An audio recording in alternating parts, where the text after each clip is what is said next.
Hello friends, good afternoon.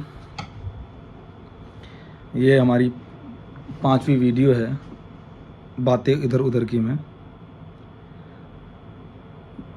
कल मैं सोच रहा था क्यों ना नीट का जो अभी विवाद चल रहा है 2024 के अंदर, पूरे देश में ही जो नीट चल रहा है, जिसमें जो नीट के स्टेक होल्डर्स हैं, जैसे जो स्टूडेंट्स हैं जिन्होंने एग्ज़ाम दिया, जो नोडल एजेंसी है जो ये एग्ज़ाम कंडक्ट कर रही है, या फिर जो कोचिंग इंस्टीट्यूशंस हैं, या फिर जो जो प्रोफेशनल्स या फिर जो इंस्टीट्यूशन इसमें इन्वॉल्व हैं, उन स्टेक्स होल्डर्स के अलावा एज ए लेमैन जो हम देखते हैं जिनका डायरेक्टली कोई इन्वॉल्वमेंट नहीं है, वो लोग क्या सोच रहे हैं इस सब पूरे विवाद में।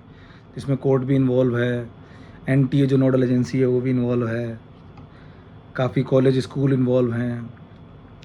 बिहार के अंदर एक एफआईआर हुई है 5 मई को। भरूच के अंदर लोग पकड़े गए हैं जो मिसकंडक्ट कर रहे थे। या फिर हरियाणा के अंदर एक सेंटर जहाँ पर कुछ लोगों को, एक ही सेंटर के 6-7 बच्चों को 100% मार्क दिए गए हैं। और इसमें एक चीज़ और आई है, ग्रेस मार्किंग।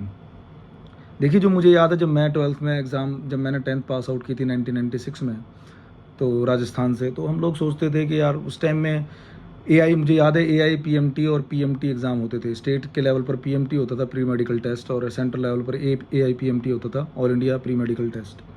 और ये इतना रेपुटेड टेस्ट होता था, बच्चे 10th के बाद से ही तैयारी करना शुरू करते थे, 2 साल की कोचिंग लेते थे। कोटा वाज ए प्लेस जहाँ पर इसके लिए अच्छी कोचिंग, मेरे कुछ फ्रेंड्स ने भी पीएमटी क्लियर किया और जो आज अच्छे डॉक्टर्स हैं। अब इतने रेपुटेड टेस्ट को, जिसके पास आउट स्टूडेंटों को आगे जाके मेडिकल लाइन में जा कर के और देश के अंदर जो बीमार लोग हैं, जो त्रस्त लोग हैं, उनकी सेवा करनी है, अगर उसके अंदर इस तरह के विवाद होंगे तो मैं नहीं समझता कि ये एक अच्छा मैसेज जा रहा है उन लोगों के लिए भी जो इसके स्टेक होल्डर नहीं है या फिर जो डायरेक्टली इन्वॉल्व नहीं है। बल्कि सबसे ज़्यादा चिंता का विषय उन लोगों के लिए होना चाहिए। क्योंकि देखिए, आज हम किसी डॉक्टर के पास जाते हैं सीवियर इलाज कराने के लिए, तो हम लोग ब्लाइंडली फेथ करते हैं कि हाँ नहीं, ये डॉक्टर एक पूरे सिस्टमेटिकल तरीके से ये पास आउट है और ये जो हमारा इलाज करेंगे या फिर जो भी ये कंसल्टेंसी हमें देंगे वो बेहतरीन होगी, और हम उस पर ब्लाइंडली फेथ करते हैं। जो भी वो हमें प्रिस्क्रिप्शंस देते हैं या फिर जो भी ट्रीटमेंट देते हैं। लेकिन अगर उनकी बेस में, जड़ में अगर इस तरह का करप्शन है या इस तरह की रेगुलरिटीज़ है, तो हम कैसे माने कि आने वाले समय में जो जो डॉक्टर्स होंगे या फिर जो मेडिकल प्रोफेशनल्स होंगे, उनका बिहेवियर कैसा होगा। मतलब ये एक प्रश्न चिन्ह लगाता है कि हमारे इंस्टीट्यूशन कैसे काम कर रहे हैं। अब थोड़ा नीट के बारे में बात करें सर। नीट 2012 से गवर्नमेंट चाहती थी, या जो एमसीआई है वो चाहता था कि इसका एक यूनिफाइड टेस्ट किया जाए। उसमें बड़े विवाद भी हुए। इवन मुझे याद है 2013 में तो शायद सुप्रीम कोर्ट ने इसको इलीगल करार देते हुए इसको सस्पेंड भी कर दिया था। पहले सीबीएसई इसकी नोडल एजेंसी होती थी, अगर मैं गलत नहीं हूँ तो। फिर उसके बाद एनटीए बनाया गया 2016 से। उसके बाद से ये बड़े बड़े जो कोचिंग इंस्टीट्यूट है वो इन्वॉल्व हो गए हैं। बड़े बड़े, मतलब एक चीज़ को इकट्ठा करके ये सोचा गया था कि ये अच्छा हो जाएगा, और अगर वो अच्छा नहीं हो रहा है तो क्यों ना पुरानी जो कल्चर है या पुराना सिस्टम है उसी को अडॉप्ट कर लिया जाए। उसके अंदर जो एजेंसी थी वो भी पूरी तरह से एक्सपीरियंस्ड थी। मुझे याद है 2014 में मोदी जी का एक नारा होता था, minimum government and maximum governance. अगर इसका मतलब देखा जाए तो बहुत बेहतरीन मतलब है। इसका मतलब है कि इंस्टीट्यूशनलाइजेशन ऑफ द कंट्री, के अच्छे बेहतरीन इंस्टीट्यूशंस बनाए जाएं जो कि एक सिस्टमेटिकल तरीके से, एक स्पिरिट के तरीके से, कॉन्स्टिट्यूशनल तरीके से, बड़े फेयर तरीके से ये सब टेस्ट कराएं। और जो लोग काबिल हैं, जो बच्चे काबिल हैं, वो उसमें सेलेक्ट हों, और जो बच्चे फेल हो जाते हैं या फिर जो सक्सेस नहीं हो पाए वो इंस्पायर्ड हों और मेहनत करने के लिए, ताकि वो 1 साल में ना हो, अगले साल में हो। या फिर अगर उनको लगता है कि नहीं, वो नहीं है काबिल, तो वो एटलीस्ट किसी दूसरे सेक्टर में अपना प्रयास करें। मतलब एक इंस्टीट्यूशन ऐसा होना चाहिए जो सबके लिए विन विन सिचुएशन क्रिएट कर सके। लेकिन जिस तरह की चीज़ें मतलब 2012-13 से लेके आज 10-11 सालों में हमेशा से ये नीट में कोई ना कोई विवाद रहता है।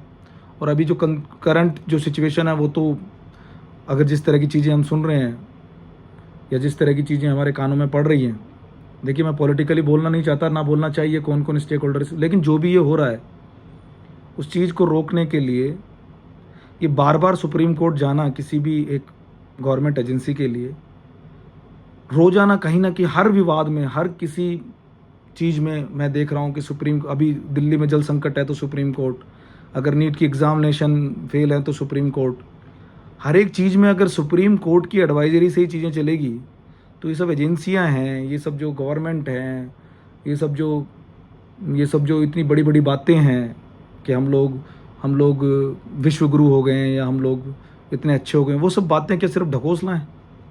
क्या कोर्ट ही हर चीज़ को डिसाइड करेगा? तो ये एजेंसियां, ये सब लोग जो इतना हाईली पेड हैं, जो पब्लिक फंड्स पर इनको फाइनेंस हो रहा है, ये सब चीज़ें कहाँ हैं, क्यों हैं ये? इन सब का कोई मतलब नहीं है। तो मेरा यही समझना है कि ये जो स्टूडेंट्स के लिए, देखिए स्टूडेंट्स ही जो है आने वाले टाइम में मेडिकल साइंस का फ्यूचर डिसाइड करेंगे। जब मैंने सबसे पहली वीडियो शायद मेडिकल साइंस में डाली थी जिसमें मैंने एडिथ मैरी ब्राउन का जिक्र किया था, जिन्होंने क्रिश्चियन मेडिकल कॉलेज लुधियाना की स्थापना की 1894 में बिना किसी स्वार्थ के, ताकि काबिल लोग जो वुमेंस के अंदर के जो वुमेंस का पार्टिसिपेशन मेडिकल साइंस में नहीं था उसको बढ़ाया जाए। मेडिकल साइंस के अंदर अगर इस तरह की छेड़छाड़ हो रही है तो ये पूरे भारत के अंदर रहने वाले लोगों के लिए चिंता का विषय है, क्योंकि ये जो बच्चे आज पढ़कर कल डॉक्टर बनेंगे, यही लोग आगे इंस्टीट्यूशंस में रहने वाले हैं, मिलने वाले हैं।